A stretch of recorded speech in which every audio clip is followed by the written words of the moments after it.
Tony Adams' day, they would celebrate 4 consecutive clean sheets at home. That was pretty much standard. But this is the modern-day Arsenal we're talking about. Is that encouraging progress back there? Well, since Arteta's been in charge, to be honest with you, Steve, he's got the resilience. He's got boys working hard, getting back behind the ball, you know, first and foremost. And not only Luis today, you saw people like Martinelli. It's been a kind of theme, you know, Bang Yang in the cup run last year.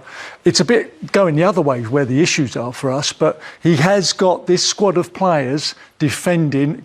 There's a difference between good defenders and getting back behind the ball. But first things first, he's got the whole group working hard to get back behind the ball.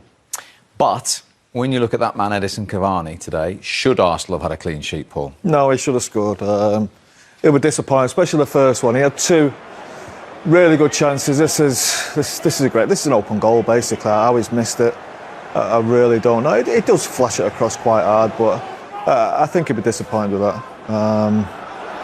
You know what, I thought it was a poor game all around, really, Steve. There wasn't a lot of quality. There was these 2 moments, I think. But he has to score. This is what, 5 yards out. It's an open goal. Just open your ankle. It's 1-0, and that's probably the game done. But you know, did United do enough to win the game? I don't think they did. You know, you're talking 2 games ago, Man United go top of the league. Everybody's talking about them going on to possibly win the league. I didn't see a desperation of a team wanting to win a game to go on to win the league. And this is not a great Arsenal team. I think this is a bang average Arsenal team. And United, they need to start winning these games. If they've got aspirations of winning the league, you've got to start winning big games at some point. They can't do it. Yeah, well, we'll give you a stat on that in a moment against the Big Six. Paul describes that one as a big miss. His other one, a chance rather than a miss? Well, if you want it to fall to anyone, it's probably him. But I think it's probably just behind him. I think the one thing the lads highlight before the game is movement. You know, he gets on the end of it. He's there, but it's just slightly behind him. From this angle, you don't really see it. But he's always on the move. You know, little subtle movements there. Gets in behind David Luiz. And I think from the other angle, you'll see it's just factually behind him. Does well to this one here. You'll see he's reaching for it and almost connects. The first one, I'm with Scholes, normally it's in the back of the net. They had 2 good chances. Probably should have won the game, but I'm with Tony. I'm not sure the game really deserved a winner. I thought they really counted each other out and almost seemed like they played for a draw, both of them, from the start of the game. OK, United then, against the Big Six. There we go. This season, you can see 1 goal, and they haven't won a single one. And that 1 goal was a penalty in a 6-1 home defeat against Tottenham. That certainly backs up your point about where they are in their head-to-heads at the moment. Well, it's not good enough. You're not going to win leagues with them types of performances or results. I'm not saying performances, most of them haven't been great either. But you need to start winning these games. When you're playing against the teams around you, it's amazing what boost it gives you. You think you go back to when we played against Arsenal. If you beat Arsenal, it's a big boost. You know, you've done them, you've knocked their confidence. You go on even more stronger and more confidence. And I'm sure Tony felt the same. If they come to United and they beat us, it gives you such a boost. But United, they just can't. I know Tottenham are in that, but they're not the ones going for the title. You talk about your Liverpools, your Manchester Cities. They just can't seem to win them games. And you know, when you're struggling against Sheffield United tonight, you get beat in them, and then you come to the big game. You have to win these games. They just can't find a way of doing it. Bruno Fernandes has been disappointing at every single one of them. You know, he's had great numbers, great assists, great goals. I think in the last 5 games against big teams, he's had no goals, no assists. It's really worrying, and that's why United are where they're at. I know they're in a good position now. It's an alright position, but it's not a position where you think this team are going to go on to win the league. No, they've come to Arsenal. They were not a great team. They've come to Arsenal. They've won a big game. They can't do it, and there's no desperation to do it. I don't see them throwing bodies forward.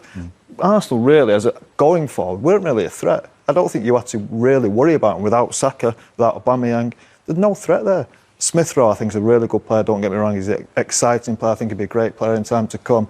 But United just don't do enough to win these big games. They don't commit enough bodies forward, and they don't show a desperation to win these games and to go on to win the league. And I'm interested to know, you're saying it's a big boost, you've been there and done it when you win a game. When you don't, and when you look at those figures, does it become a bit of a mental block that you can't beat one of your rivals, one of the big clubs around you? I think it has to do. It has to. People will mention it all the time. even the Bruno Fernandes thing now, people will start saying to him, you can't do it against a big team. And it will definitely play on your mind, there's no doubt about that. And it will be playing on these players' minds. And like I say, if you're not winning them big games and you don't beat the other teams, the Sheffield Uniteds, it's when you're really struggling. They've got to start showing some bottle and some real belief that they can go to these big teams, whether it's home and away, I don't care where it is. If they're going to win trophies, they're going to win. You think of the 4 semi-finals, big games, lost them all in the last year or so. There must be some kind of mental block there that they have to get rid of.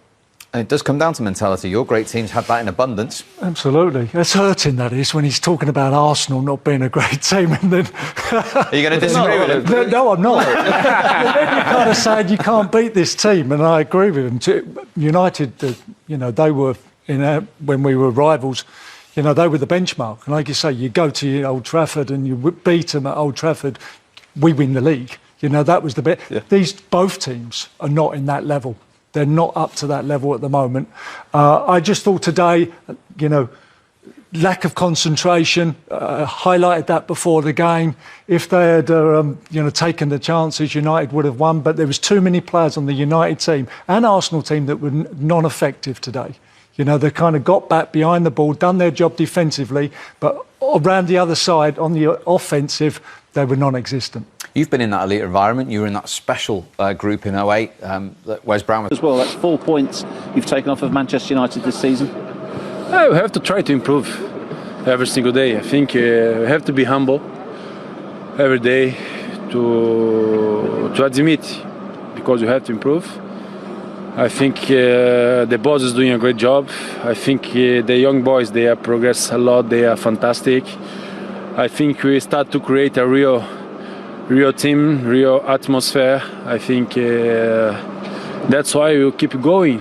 But football is like this. If you don't continue with the focus and the concentration, if you don't work hard every single day, the things can change. But I'm very, very happy because it turned around a very difficult moment in our season for a positive moment, and we have to keep trying and keep going. We know how strikers love to celebrate goals. We saw you celebrating, stopping the free kick with the fist pump. Is that what it meant to you? Yes, of course. I think one of the best players in the league, taking free kicks, shoots. Bruno is amazing. He can decide in these kind of moments. Free kick in this position as a penalty. And you have to realize when you play against a fantastic player, you have to try your best. And then he even spoke with me because he took the free kick quickly, straight after whistle, to try to get everybody surprised. But I was happy because I was focused, and then I could save the goal. As Arsenal's season has progressed, as you said, you've turned around difficult times. Has your ambition now changed as well?